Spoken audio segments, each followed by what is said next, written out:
میرے نبی کریم صلی اللہ علیہ وسلم نے فرمایا میں اپنی امت کو حکم دیتا ہوں کہ اپنی بیوی سے بغض نہ پالنا، بغض نہ پیدا کرنا، کوئی غلطی کرے تو بغض نہ پیدا کرنا، بغض نہ رکھ لینا سینے میں کہ تو ہے ہی ایسی، تو ہے ہی، بغض نہ پالنا۔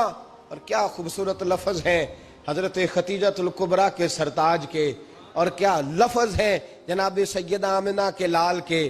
میرے نبی پاک فرمانے لگے اگر تمہیں اپنی بیوی کی کوئی عادت ناپسند ہے تو غور کر لو، ڈھونڈ لو، اس میں ایسی بھی عادت تمہیں ضرور مل جائے گی جو تمہیں بڑی پسند ہوگی۔ ڈھونڈ لو، غور کر لو، مل جائے گی، کوئی ایسی بھی مل جائے گی جو تمہیں بڑی پسند ہوگی، وہ بھی تمہیں مل جائے گی۔ ڈھونڈو تو صحیح، تلاش تو کرو، بغض کی اینک نہ لگانا، بغض کی اینک لگا کے دیکھو گے تو کچھ نہیں ملے گا۔